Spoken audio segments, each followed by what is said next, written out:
எனக்கு வந்து கொஞ்ச நாளாக இந்த ஆளோட இந்த வீடியோ, இந்த ஆளோட இந்த லைன், இதெல்லாம் வந்து உள்ளே வந்து போயிட்டே இருந்துச்சு. அது இல்லாமல் ஒரு இன்ஸ்டாகிராம் ஜஸ்ட் ஸ்க்ரோல் பண்ணும்போது கோட் ஒன்று பார்த்தேன், அதுவும் வந்துக்கிட்டே இருந்துச்சு. நான் வந்து எப்போவும் நினைக்கிற ஆள் என்னென்னா, நம்ம சரியாக இருக்குமா ஒரு விஷயத்தை ஆரம்பிக்கிறதுக்கு முன்னாடி 1000 வாட்டி யோசிச்சு 1001வது வாட்டி செய்யாமல் விட்டுருவேன். அந்த மாதிரி செய்யாமல் விட்டுக்கிட்டே இருக்கவே கரெக்டாக இருக்குமா, நம்மளுக்கு நாலேஜ் இருக்கா, நம்மளுக்கு தெரிஞ்சிருக்கா, அப்படி இப்படின்னு யோசிச்சுக்கிட்டே இருக்கும்போது இந்த மாதிரி விஷயம்லாம் குறுக்க வந்துக்கிட்டே இருக்குது. நம்மளுக்கு மைண்டில் அடிக்கடி அடிச்சுக்கிட்டே இருக்குது. ஒரு தமிழ் ஒரு பழமொழியும் என்ன இருக்குது, அனுபவமே சிறந்த ஆசானுங்கிறது. இது எனக்கு தெரியும் ஆனால் அதை நான் புரிஞ்சிக்கல. அதே மாதிரி தான் நான் வந்து பெருசாக கடவுள் பக்தியோ இந்த மாதிரி ஒருத்தரை வந்து ஐடியலைஸ் பண்ணுற ஆள் கிடையாது நான். ஸோ அப்படி இருக்கும்போது எனக்கு பிடிச்ச ஒரு கேரக்டர் வந்து ஒன் பீஸோட லூஃபி.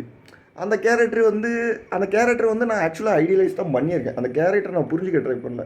அது புரிஞ்சிக்க ட்ரை பண்ணும்போது தான் தெரிஞ்சுது அவன் வந்து ஒரு பெரிய முட்டாள்னா எதுவுமே தெரியாமல் இறங்கிடுவான். ஜெயிக்கிறானோ இல்லையோ, ஆனால் எதுவும் தெரியாமல் இறங்கிடுவான். ஜெயிக்கிறது தெரிஞ்சுக்கிறது அது செகண்டரி. அந்த மாதிரி இருக்கிற ஒரு கேரக்டரை நான் பெருசாக ஃபாலோ பண்ணிக்கிட்டு அந்த கேரக்டரை அண்டர்ஸ்டாண்ட் பண்ணாமல் இருந்துக்கிட்டு இப்படி இருக்கலாமா அப்படிங்கிற மாதிரி தோணுச்சு. இன்னொரு பழமொழியும் இருக்குது தமிழில், என்னென்னா ஆழம் தெரியாமல் காலை விடாதீங்க. அது மைண்டில் ஓடிக்கிட்டே இருக்கிற விஷயம். ஒன்றுமே தெரியாமல் இறங்கிட்டு என்ன பண்ணுறது. ஆனால் இறங்கி பார்த்தா தான்ற ஆழம் என்னன்னு தெரியும். ஸோ இறங்கி பார்ப்போம்.